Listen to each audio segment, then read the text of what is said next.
Bueno, amada iglesia, vamos a abrir nuestras Biblias en el capítulo 13 del Evangelio de Lucas. Vamos a continuar con la serie después de una miniserie que tuvimos de Adviento, aquellas promesas en el Antiguo Testamento y en el Nuevo acerca de nuestro Señor Jesucristo, cómo fueron cumplidas justamente, y recordamos esto en una época como es diciembre, que siempre es lindo recordar. También vimos algunos mensajes, pasajes particulares, Apocalipsis, el último salmo que estuvo predicando nuestro hermano Daunis, que creo que son de ánimo para nosotros, poder ver no solamente la ciudad celestial y que este sea una esperanza para nosotros, poder comenzar el año, poder depositar nuestra confianza en Él también y acudir en oración. Por eso elegimos estos pasajes también para poder seguir creciendo en la Escritura, acudir, pero también hace parte de una dieta que quisiéramos seguir y terminar esta serie, que casi que vamos avanzando la segunda mitad. Así que hermoso tiempo que hemos pasado en el Evangelio de Lucas. Ahora vamos a el capítulo 13. Yo les invito a que lo dejemos ahí abierto y vamos ahorita a avanzar. Hoy vamos a ver desde el capítulo verso 1 hasta el 17. Lucas 13, 1 al 17. Antes, quiero que me acompañen por favor a orar y pedirle a Dios la dirección para este tiempo. Estoy bien. Señor, habla, Señor, a nuestros corazones, Señor. Te rogamos, Señor, que por favor confrontes si estamos actuando mal nuestra vida, Señor. Que traigas discernimiento por medio de tu Espíritu Santo, Señor, para poder creer, para poder arrepentirnos en ti, Señor. Volvernos a ti totalmente, Señor Padre Santo. No parcialmente ni las partes que convengan, sino plenamente, Señor. Trae arrepentimiento, Señor Padre Santo. Concede a nuestras vidas, Señor. Y aquellos que no están escondidos también, por favor, concede arrepentimiento a cada uno de nosotros, Señor Padre Santo. Te damos gracias. En el nombre de tu Hijo amado oramos. Amén. Amén. Hace unos pocos días, por ahí escucharon noticias en la ciudad de Aguachica, esto es en Colombia, Cesar. Fueron asesinados una familia, un matrimonio con sus hijas. Ellos servían en una iglesia evangélica protestante. Él era el pastor y juntamente con su familia, después de la reunión, fueron a almorzar y allí fueron asesinados. Eso trajo mucho revuelo, no solamente en el ámbito protestante. Amigos en Colombia publicaron, pastores también. Incluso hicieron algunas pequeñas marchas, manifestaciones acerca de esta situación. Y nos lamentamos, obviamente, profundamente sobre este hecho. Nos condolemos, estuvimos orando también por sus familiares, amigos, la iglesia también. Pero sin duda también otras personas empezaron en las redes a empezar a publicar, a aprovecharse de la oportunidad para especular sobre algún vínculo, sobre narcotráfico, por qué los mataron, algo habrán hecho, y empiezan las malas lenguas, como dicen, a hablar acerca de esto, y sin ningún escrúpulo sobre el dolor que pueda tener, sea verdad o no. Finalmente pasa, y seguramente has visto casos similares donde simplemente pasan sucesos sumamente dolorosos y la gente empieza a hablar acerca de lo que pudo haber pasado.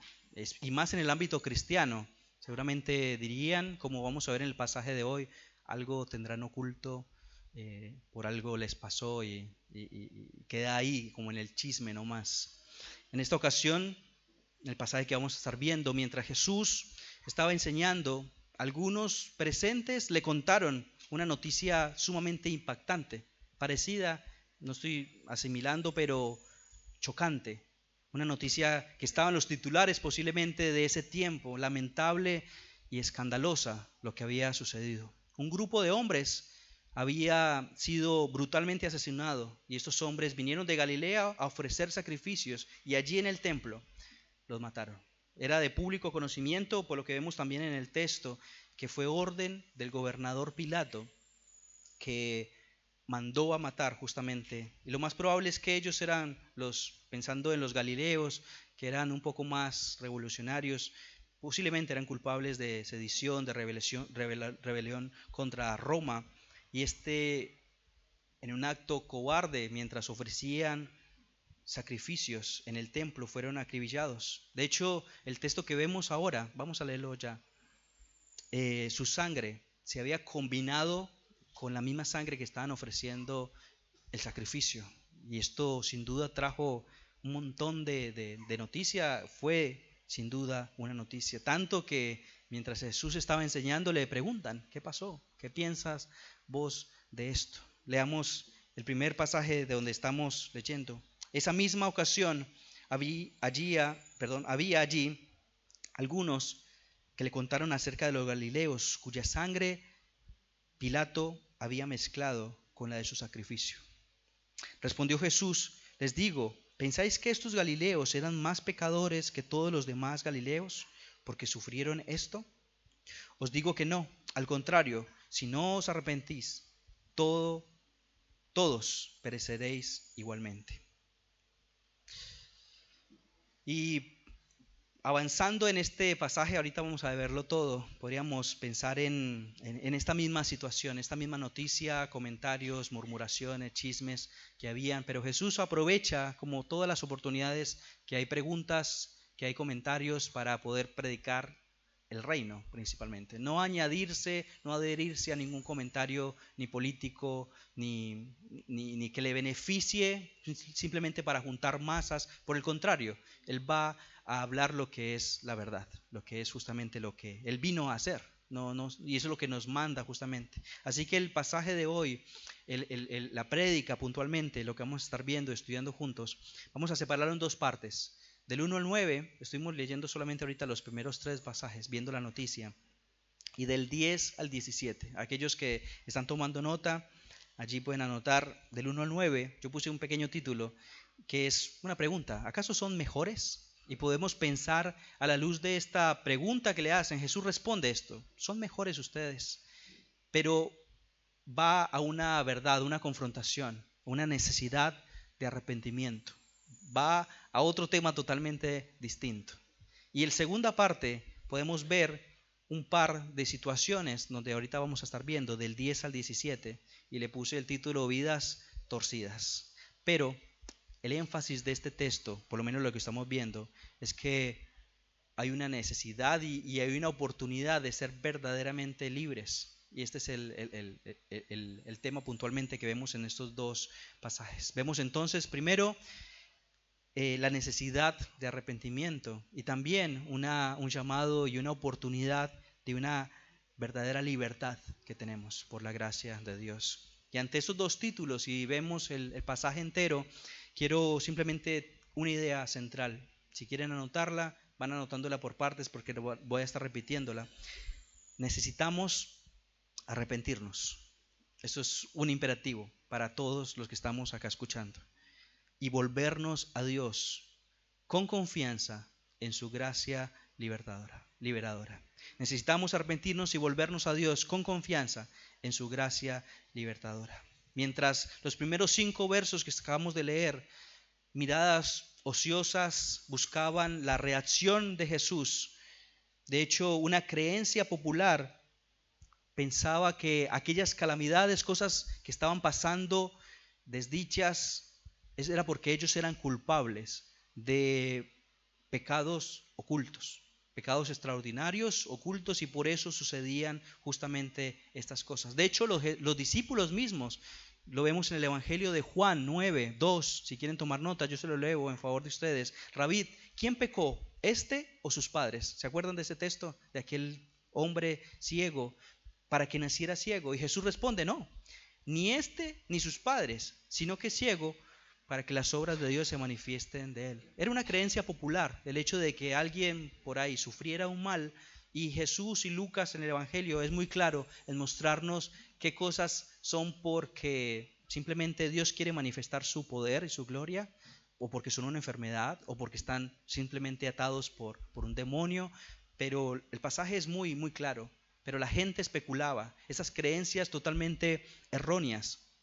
Y de hecho son cómodas porque uno está enfermo, el resto está aliviado y simplemente lo juzgan diciendo nosotros estamos bien. Es cómodo para la persona que está juzgando porque la mayoría estaba aliviado, entonces ellos se creían buenos, moralmente superiores y que ellos no están padeciendo es porque están viviendo. Entonces es totalmente errado por ese sentido porque no tiene nada que ver justamente lo uno con lo otro. Y no es algo nuevo. Tampoco pensando en los evangelios o en el tiempo de Jesús, estas palabras. Quiero que escuchemos esas palabras y piensen en dónde aparecen en la Biblia. Recapacita ahora. ¿Quién que sea inocente ha padecido? ¿Dónde han sido restituidos los rectos, perdón? Como yo he visto, los que andan en iniquidad y siembran maldad, eso cosechan. Otro consejo de estos hombres, he aquí, Dios no rechaza al íntegro, ni contiene la mano sobre los malhechores. Y estos son los consejeros que tiene Job ante su calamidad que está pasando, sumamente dolorosa. Se pusieron de acuerdo y Zofar, que es el último, escuchamos Elifaz, Bidmat, y el último es más directo, exhortando a Job a apartarse del pecado para ser restaurado. Pero él está acusándolo ya, no solamente está animándolo como un hermano diciendo, vos te está pasando es porque pecaste. Y le está diciendo, si alguna iniquidad hay en tu mano, quítala y no permitas que la maldad more en tus tiendas. Entonces levanta tu rostro sin mancha, estarás firme y no temerás. Hay mucho fragmento del libro de Job, pero no todos debemos tomar consejo. Hay consejo malo justamente acá. Es palabra de Dios para mostrarnos y el contexto nos ayuda a poder ver que estos hombres, Elifaz, Bildad, Zofar, cada uno, diferentes momentos, argumenta que Job debió haber pecado para permanecer justamente para tanto sufrimiento. No es raro que tantas cosas le pasen y justamente lo que pensaban acá estos hombres era lo mismo. Posiblemente algo habrán hecho para que lo mataran de esa manera tan sangrienta. Y posiblemente muchos hemos experimentado en otras iglesias. Yo lo he hecho. Algo que habrá pasado. Una vez un amigo se le quebró una mano y le dijeron quizás algo habrá hecho. Y toda la iglesia a veces confabula en esa misma idea. Nos meten miedo puntualmente hacia algo que posiblemente simplemente sea un pecado. No quiero decir que no seamos pecadores, pecamos obviamente, pero el Señor aprovecha esta situación y niega la conexión que hay entre la aflicción humana, las consecuencias del pecado. Claramente son desgracias porque el mundo está caído. Nos enfermamos justamente porque estamos en un mundo caído. Y son resultado de la aparición del pecado. Génesis 3 para adelante vamos a seguir experimentando dolor, sufrimiento, consecuencias del pecado. Y Jesús no solamente queda ahí, sino que de hecho reafirma otra historia. No son parábolas, son historias verdaderas, frescas de ese momento. Y si vemos justamente desde el 5, os digo que no, porque está diciendo, definitivamente no es que pecaron o ustedes no se crean mejores. Al contrario, sigamos el texto del 13:5. Si no os arrepentís, todos pereceréis igual. Y el 6, y les dijo esta parábola. Perdón, me adelanté. En el 4. ¿O pensáis que aquellos 18 sobre los que cayó la torre de Siloé y los mató, eran más deudores que todos los hombres que habitan en Jerusalén? Y acabamos de leer el 5. Definitivamente no.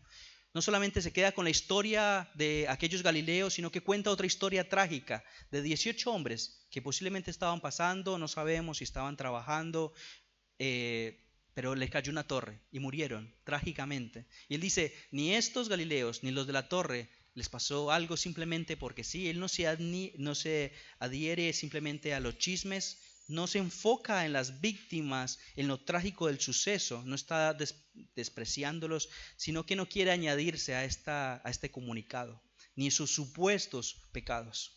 Tampoco, y esto es importante, no se mete en política. No pisó el palito como dicen de ahora va a empezar a hablar de Pilato, porque lo nombran, dice, esto es culpa de Pilato. Sí, posiblemente sí, pero él no se adhiere a esto. Esperaban quizás que Jesús condenara el cruel suceso justamente o que diera una explicación divina de por qué fue lo que pasó. Pero por el contrario, Jesús va a algo más específico. Le recuerda este trágico momento de esas murmuraciones, posiblemente de estos 18 hombres que se le cae por accidente la torre. Y reafirma algo que ya tuvo diciendo. Ambos eventos para llamar la reflexión de estos que están escuchando, que preguntaron, de nosotros también. Su punto central de todo esto es que todos están en igual peligro, los que murieron como los que están vivos, de enfrentar un juicio si al final no se arrepienten. Y eso es lo que está diciendo una vez tras otra vez. Y ahorita va a dar una parábola más para reafirmar esta verdad. Jesús redirige la conversación del chisme, de la especulación teológica que pudo haber en ese momento y hace una invitación urgente de arrepentimiento. No importa lo que pasó con estos hombres, si ustedes no se arrepienten, les va a pasar lo mismo. Y va a ser peor, justamente, porque van a morir. Él no está diciendo de que justamente todos. Y le está diciendo, no se crean mejores. Ninguno de los que están diciendo esto. Si ustedes no se arrepienten, van a perecer también. Y reafirma la palabra todos. No sé muchas veces cómo le quedan ganas a veces de esas personas de seguir preguntando, porque vienen con un chisme y le salen justamente como, salen trasquilados, como dicen. Muchas veces vivimos en una cultura delicada, como dicen, la cultura de cristal, donde no se puede decir las cosas de frente porque se van a ofender las personas. Jesús no actuaba de esa manera, porque Él no quería agradar. Él no simplemente quería decir las cosas para agregar más público, más personas a la iglesia y ser suave con las verdades, porque muchos se pueden ofender. Ni Jesús, ni Juan, ni Pablo, ni Esteban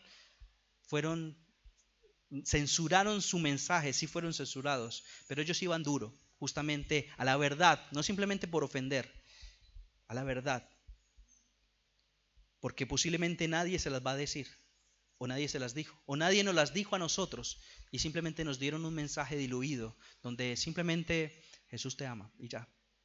¿Y dónde queda el arrepentimiento? ¿De qué me tengo que arrepentir? Pero el Señor está diciendo, si ustedes no se arrepienten, van a perecer también. Y ese es el mensaje urgente que el Señor está diciendo ahora, arrepiéntete.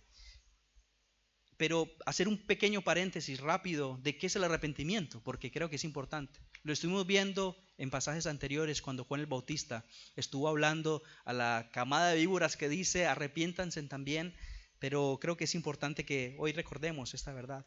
¿Qué no es el arrepentimiento? Podemos hacer varias preguntas. ¿Qué es el arrepentimiento? ¿Qué no es? ¿Es una sola vez que nos tenemos que arrepentir? ¿Cómo suena un verdadero arrepentimiento? Y estuvimos por eso leyendo el Salmo 51, de un genuino arrepentimiento. Y meditemos en esto en nuestras casas después. Pero ¿qué no es? Claramente no es simplemente llorar por algo que hicimos mal. Judas lo hizo. De hecho, Judas agarró las monedas y dijo, yo no quiero más de esto. Y se lamentó posiblemente, pero no fue un genuino arrepentimiento, lo vemos justamente en la Biblia. Sentir dolor no es un arrepentimiento. Muchas veces sentimos dolor por lo que estamos haciendo, pero eso no es arrepentir. Dolor por las consecuencias del pecado, también nos podemos doler por eso, porque decir, qué vergüenza que pase esta específicamente cosa. Pero eso es solo cuando hay un remordimiento y no un arrepentimiento. Como decía Augusto Nicodemos, creo que era decir, no tanto que llore, sino que tanto, no importa qué tanto llore, sino que tanto cambie. Eso es un verdadero arrepentimiento. Cómo cambiamos la manera de actuar. No es un acto único, esto es claro, que no es que nos arrepentimos una sola vez y los invitamos adelante, oramos, repitan estas palabras y se arrepintieron para toda la vida. No, es un constante arrepentimiento, día a día. ¿Por qué? Porque somos pecadores, porque salimos de acá, pecamos, porque vamos a nuestra casa y lastimosamente necesitamos un continuo arrepentimiento de cada uno de nosotros. Esta prédica se llama Arrepiéntete de tu arrepentimiento, porque posiblemente el primer arrepentimiento no fue tan genuino y estamos otra vez supuestamente arrepintiéndonos, pero no, posiblemente no, y necesitamos meditar en que sea un verdadero arrepentimiento. Y yo creo que es importante por eso ver. La definición de arrepentimiento es bíblica, es arrepiéntanse y vuélvanse a Dios. Arrepiéntanse y crean es no solamente dejar de hacer algo específicamente, sino cambiarlo por algo que el Señor sí le agrada. Como dice en Efesios 5, el que robe, ¿qué hace? No roba más, pero no queda ahí, sino que dice, trabaje y dé a los necesitados o a aquellos que justamente... Ahora, el que miente, lo mismo, no lo haga, listo, se lamenta, pero ahora busque la verdad. Y arrepentirse es no hacer algo y volver nuestro rostro a Dios, hacer totalmente lo contrario, no solamente sentir culpa, es darle la espalda al pecado y volverse hacia Cristo, reflejando ese cambio en acciones específicamente. No solamente dejé de robar, listo, dejé de chismear, ya está. No, ahora busquemos acciones, busquemos formas de cómo agradar a Dios concretas. Justamente si sentimos dolor. El Salmo 51 es un claro ejemplo de esto. David, confrontado por Natán de lo que había hecho, que aparentemente no se había dado cuenta, evidentemente, de ser un adúltero, de ser un homicida. Y no solamente eso, sino que en el Salmo 51 ustedes escucharon la palabra cuando estuvimos en la lectura pública, perdóname por ser homicida, perdóname por ser... No, porque él entendía que el pecado no solamente era las consecuencias, sino es contra ti es que he pecado, porque está ofendiendo específicamente a Dios. Empieza en un cambio en la manera de cómo vemos el pecado y decir esto le está ofendiendo a Dios, de cómo estamos viendo, cómo vemos acerca de Jesucristo. Le damos la espalda entonces al pecado, odiamos el pecado porque Cristo lo odia. Y ahora nos consagramos nuestra vida a Cristo plenamente. Es un cambio interior que nace por la gracia del Señor, pero refleja en un cambio exterior. Isaías 55, 7, si quieren tomar nota de este. Abandone el impío su camino. Si quieren, búsquelo. Y el hombre malvado sus pensamientos. Una forma poética de decir más o menos lo mismo, pero la palabra es abandone. Dejen de hacer tal cosa. Pero no queda ahí. Si ustedes se acuerdan del versículo que sigue, y vuélvase a Dios. Abandone el impío y vuélvase al Señor, que tendrá de él compasión, al Dios nuestro, que será amplio en perdonar. Juan, como les decía, como le leímos hace poco, por tanto, den frutos dignos de arrepentimiento. Eso es lo que decía. No solamente son una camada de víboras, están buscando huir de la ira venidera. No solamente arrepiéntanse para no ir al infierno, sino para den frutos dignos de arrepentimiento. Y empieza a hablar de distintos grupos. Los soldados, entonces hagan esto. Los siervos, hagan esto. Y así sucesivamente estos frutos de arrepentimiento es un don de Dios. El fruto del Espíritu Santo que da a las personas llamados a la salvación justamente para que vivan una vida que le agrada a Dios. Dios justamente nos da la gracia de que nos demos cuenta de que somos depravados por naturaleza, y por eso es importante la predicación, porque de esa manera la palabra de Dios nos muestra nuestros errores y podemos ir en arrepentimiento y apartarnos de él y justamente creer y actuar en una vida que sí le agrade. Acabamos de ver Efesios 4:28, el que roba, no robe más. A fin, como termina el pasaje, lo quiero terminar, que tenga que compartir con el que tiene necesidad. Termina haciendo algo que era lo contrario de lo que estaba haciendo. Pero no solamente en Juan, también hemos escuchado y por ahí lo saben de memoria, si confesamos nuestros pecados, entendemos esta gloriosa verdad que también es sumamente importante. Él es fiel y justo para perdonarnos los pecados, para limpiarnos de toda maldad. Pero muchas veces nos olvidamos de una primera parte, que es el verso 8, de lo que nos está diciendo. Si decimos que no tenemos pecado, el 9 dice, si confesamos bien, Dios nos va a perdonar. Pero si nosotros antes decimos que no tenemos pecado, nos engañamos a nosotros mismos y la verdad no está en nosotros. El Señor nos advierte de que no nos engañemos cuando vamos a confesar el pecado. Y rogamos al Señor que nos muestre todo. Y si compartimos cierta parte por conveniencia, estamos mintiendo a nosotros mismos. Estamos haciendo un arrepentimiento falso. No es genuino, justamente. Jonathan Edwards, a la luz de esta verdad, dice: el arrepentimiento genuino, si quieren tomar nota de esto, después lo pueden ver, no solamente teme al juicio. Un arrepentimiento genuino no solamente teme al juicio, sino que también ama a Dios y busca una relación con Él restaurada. Es por eso que no cambiamos simplemente para huir de un juicio, de una vergüenza, sino porque queremos agradar a Dios justamente. Y es por eso muchas veces, porque no confesamos todo el pecado, o no confesamos o no queremos ni siquiera ser enfrentados. A veces no respondemos los mensajes de los hermanos que están velando no por un chisme, sino velando genuinamente por nuestro crecimiento, en cómo puedo orar por vos en tus luchas, no simplemente para publicarlo y decirle yo sabía, por eso está enfermo, ¿no? Es realmente velar, y no solamente ante los hermanos, ante Dios primeramente. Pero eso nos va a llamar a hacerlo con la iglesia, la herramienta de gracia que el Señor nos da para poder seguir creciendo.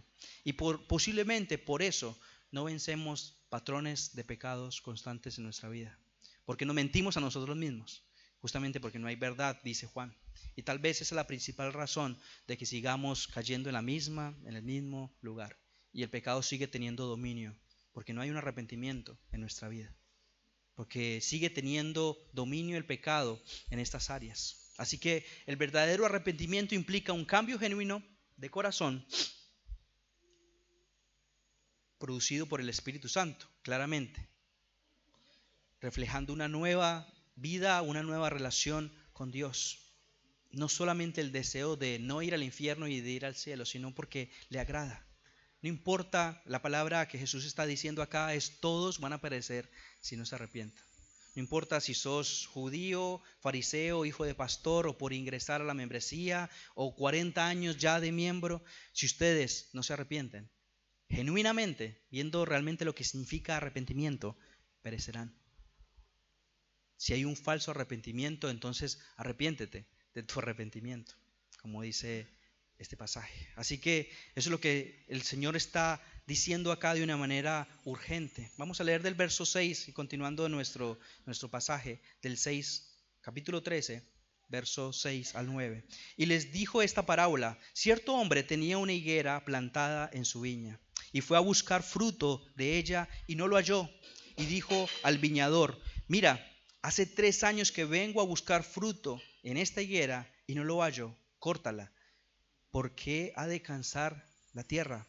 Entonces respondiéndole le dijo: Señor, déjala este año todavía hasta que yo cabe alrededor de ella y le eche abono, y así dará fruto el año que viene, y si no, córtala. El Señor entonces termina esta primera parte con ilustraciones, noticias frescas, como acabamos de escuchar, pero también refuerza la idea del arrepentimiento, porque es el punto, un llamado al arrepentimiento. Recordemos la idea principal: necesitamos arrepentirnos y volvernos a Dios con confianza en su gracia liberadora. Así que Jesús está diciendo: si no te arrepientes, va a haber un momento donde finalmente vas a ser cortado. Juan lo dice de una manera brusca también. El hacha, ¿dónde está? Ya está puesta en el borde. Si no hay un arrepentimiento genuino y si no hay fruto de arrepentimiento, entonces, vas a ser cortado porque finalmente no estás dando resultado, no algo pragmático, sino algo visible. El pueblo de Dios, la higuera es un símbolo también. El pueblo judío entendía que también se refería al pueblo específicamente, a su pueblo. Podríamos pensar: el Señor ha sido y fue y seguirá siendo paciente, pero no seguirá. Va a haber un momento específico, justamente lo que el Señor dice, es que va a haber un fin de esa paciencia, porque Él es justo también. Y no hay injusticia en la impaciencia. De hecho, hay misericordia de Dios año tras año. Y Él dice: 3 años. 3 años he esperado que diera fruto esta planta y no pasa nada.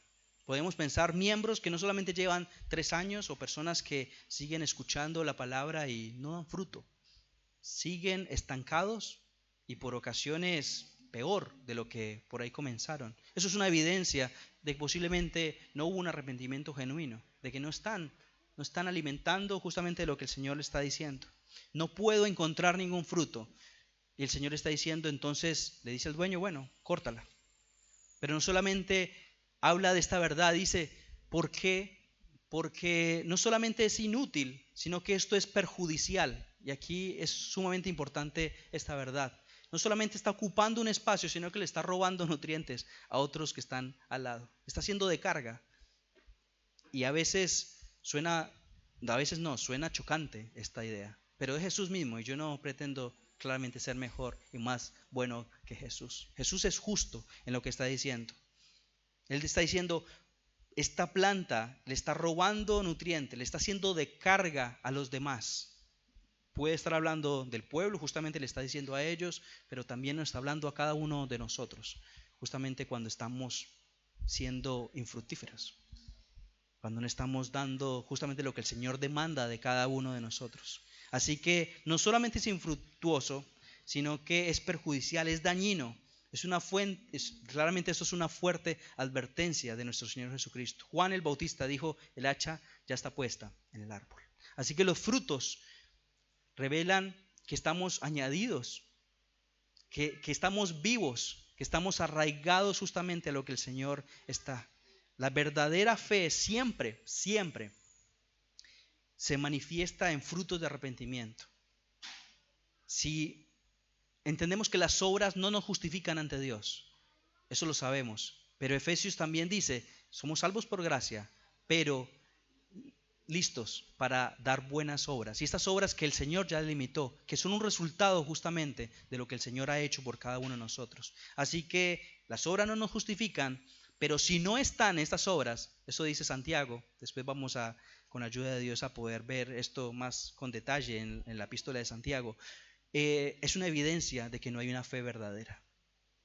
Si no hay fruto es porque algo está pasando. Y no hay una fe verdadera, entonces claramente no hay una justificación. El Señor no los salvó. No es que se apartaron, no, nunca estuvieron arraigados justamente a esa verdad. Pero el bondadoso Padre en esta parábola también está diciendo, con esta ilustración, dejen un año más. El dueño está diciendo, déjenla en un año más, porque yo voy a seguir regando, abonando. Yo no conozco mucho no sé, de las plantas, pero lo que está diciendo es, voy a seguir trabajando en esto, voy a seguir nutriendo, seguir escuchando, y nosotros podemos pensar que el Señor ha tenido gracia y sigue teniendo gracia. Un año más, no sabemos cuánto tiempo significa eso, pero es un tiempo más. Pero va a haber un momento específico donde ya no va a haber más gracia. Así que este fuerte llamado al arrepentimiento ahora, porque no sabemos qué va a pasar.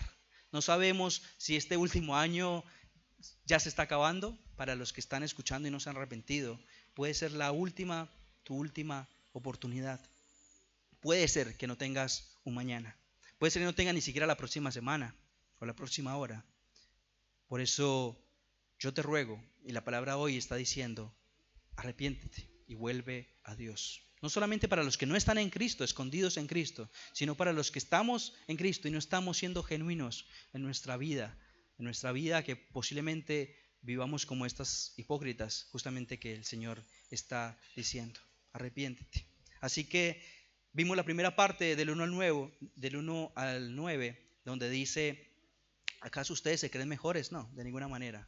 Hay una necesidad urgente de arrepentimiento. Y vemos el verso 10 al 17. Leemos este fragmento que tenemos en la mañana de hoy, del 10 al 17, y dice, Jesús estaba enseñando en la sinagoga un día de reposo, y allí una mujer que durante 18 años había tenido una enfermedad causada por un espíritu, estaba encorvada y de ninguna manera podía enderezar. Cuando Jesús vio, la llamó y le dijo, mujer, has quedado libre de tu enfermedad. Y puso las manos sobre ella, y al instante se enderezó y glorificaba a Dios. Pero el oficial de la sinagoga, indignado porque Jesús había sanado en el día de reposo, reaccionó diciendo a la multitud, hay 6 días en los cuales se debe trabajar. Venid pues en esos días y sed sanos, y no en el día de reposo.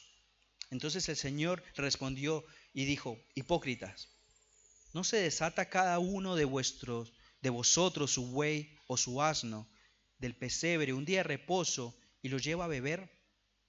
Y esta, que es hija de Abraham, a la que Satanás ha tenido atada durante 18 largos años, ¿no, no debía ser liberada de esta ligadura en el día del reposo?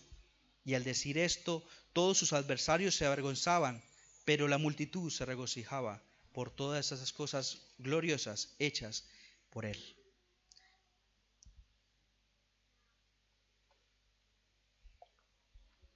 Vimos la gracia compasiva en la higuera, en la última parte también, donde estamos viendo que acaba de comunicarnos por medio de esta parábola. Vimos la paciencia de Dios que ha tenido sobre los que aún no quieren arrepentirse.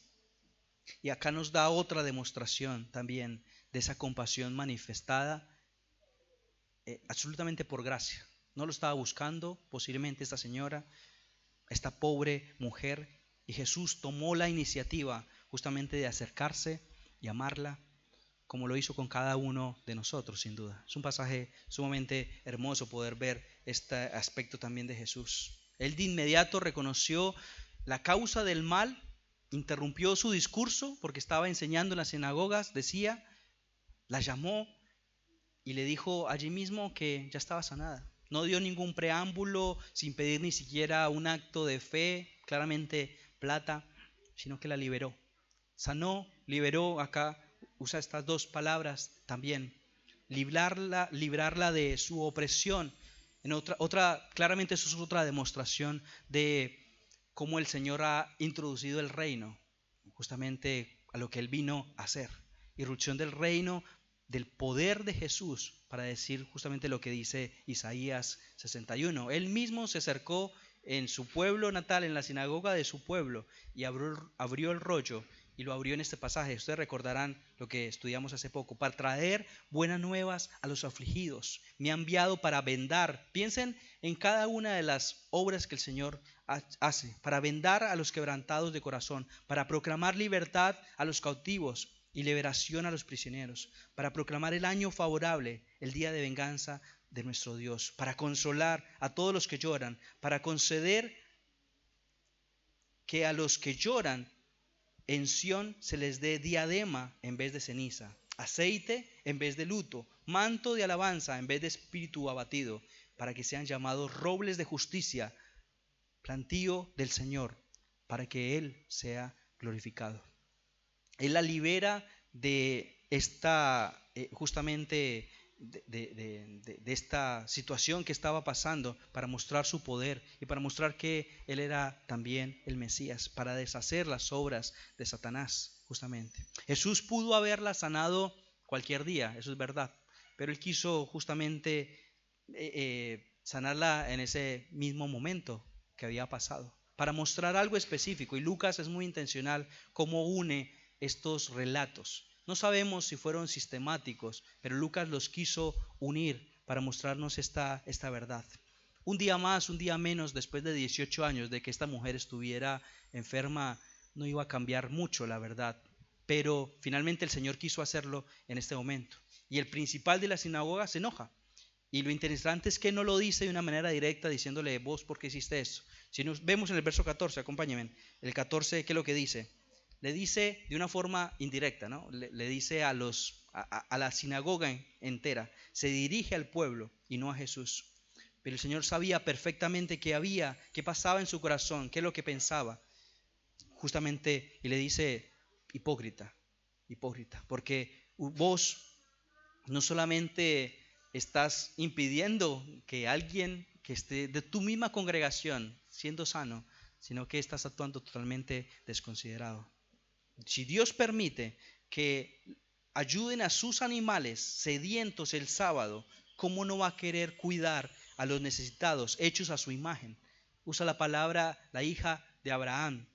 Cualquier tradición, piensen en esa verdad, porque estamos hablando de un legalista, estamos hablando de alguien que está más aferrado justamente a la palabra escrita en cosas que ellos mismos añadieron no la palabra de Dios, o usando la palabra de Dios para poder no buscar la imagen de Dios. Cualquier tradición que impida ayudar al otro, claramente esto no viene de Dios. Esta mujer le dice que es de su pueblo, la hija de Abraham, de esta congregación. Él estaba sumamente necesitada. Imagínense la imagen, una persona que no puede levantar su mirada, no puede trabajar, 18 años en la misma condición. Claramente este hombre estaba más duro que esta mujer. Estaba más erguido, podríamos decir, estaba más doblado. La mujer estaba pasando un momento sumamente complicado y este hombre lo único que piensa es en las leyes que ellos mismos se han inventado. Y él pudo haber sido liberado también de este legalismo que pudo tener, que tiene de hecho. Pudo ser libre de esta religiosidad si se hubiera arrepentido a la luz de lo que Jesús le estaba diciendo, porque seguramente estuvo escuchando a Jesús acerca del arrepentimiento, pero él está metido en sus preceptos, en su religiosidad, y no ha cambiado claramente la manera ni de pensar ni de vivir, porque no muestra misericordia justamente. Así que este hombre, yo creo que es intencional porque Jesús quiso hacerlo. Nos está mostrando es que este hombre posiblemente espiritualmente está igual de atado que esta mujer. Justamente dice que Satanás había atado a esta mujer y él estaba igual. Físicamente se veía erguido, pero espiritualmente está torcido. Está más torcido que posiblemente esta mujer. Segunda de Corintios 4:4 nos está mostrando el alcance justamente de lo que Satanás hace con nuestras almas en otro tiempo, pero dice, en los cuales el Dios de este mundo, hablando de Satanás, ha cegado el entendimiento de los incrédulos para que no vea el resplandor del Evangelio de la gloria de Dios. Este hombre está viendo cara a cara a Jesús, el Mesías, actuar y hacer un milagro sorprendente. Y no solamente por el milagro, sino la liberación de esta mujer. Él estaba hablando con Cristo mismo. Él estaba supuestamente esperando el Mesías, pero no lo veía, porque Satanás lo tenía enceguecido. El Dios de este mundo ha cegado el entendimiento de los incrédulos para que no vea el resplandor del Evangelio. Y por eso el llamado al arrepentimiento es de todos los días, porque posiblemente estemos cegados si no estamos en Cristo, y cada vez que compartimos el Evangelio no dejemos de predicar el Evangelio completo, para que ellos puedan ver la gloria de Dios, justamente como nosotros lo hicimos en un momento. Él está hablando con Cristo y no veía el resplandor de su gloria. Los discípulos también en un momento no lo veían. Muéstranos al Padre, dicen. Acá me tienen. No creían en el Evangelio. La higuera, podríamos pensar en esta idea, la higuera estaba en un buen terreno. De hecho lo dice, y no daba fruto. Este hombre estaba con Cristo y no dio fruto de arrepentimiento. Así que no es en sí el terreno o lo que se hable. Si el Señor no quiere obrar en tu vida puntualmente, abrirte los ojos espirituales, por eso tenemos que rogar. El salmista decía, abre mis ojos para que pueda ver realmente mi pecado.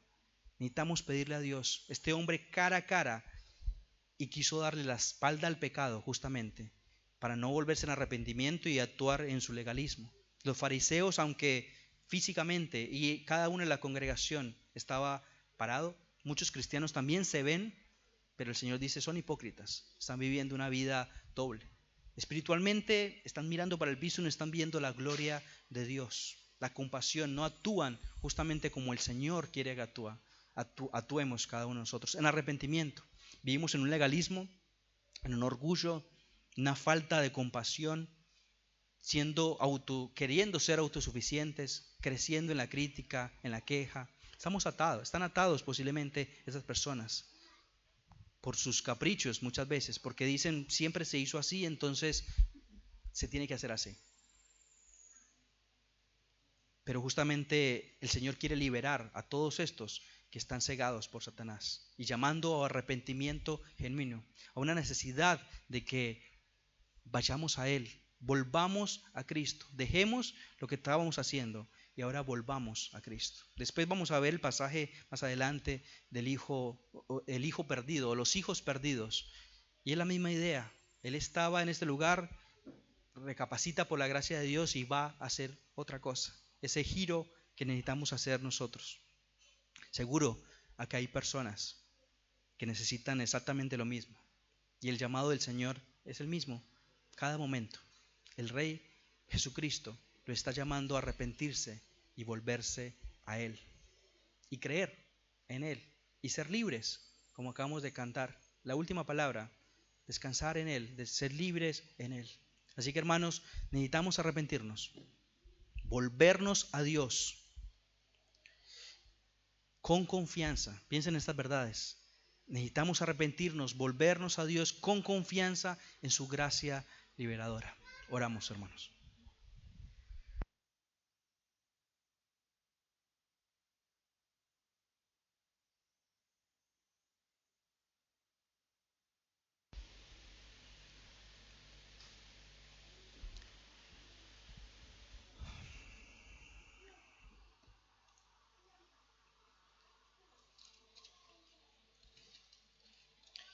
Señor, como el salmista decía, ten piedad de mí, oh Dios, conforme a tu misericordia, conforme a lo inmenso de tu compasión, borra mis transgresiones, lávame por completo de mi maldad y limpia mi pecado, porque yo reconozco mis transgresiones y mi pecado está siempre delante de mí.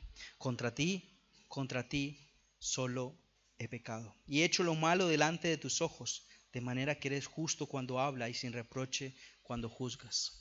Yo te ruego, Señor, que esto sea una verdad en nosotros, que nosotros respondamos así, Señor, en cada actitud pecaminosa que está en contra de ti. Ayúdanos, Señor, ayúdanos, Señor. Ten misericordia de cada uno de nosotros, Señor. Te lo rogamos en el precioso nombre de tu Hijo Jesús. Amén. Amén.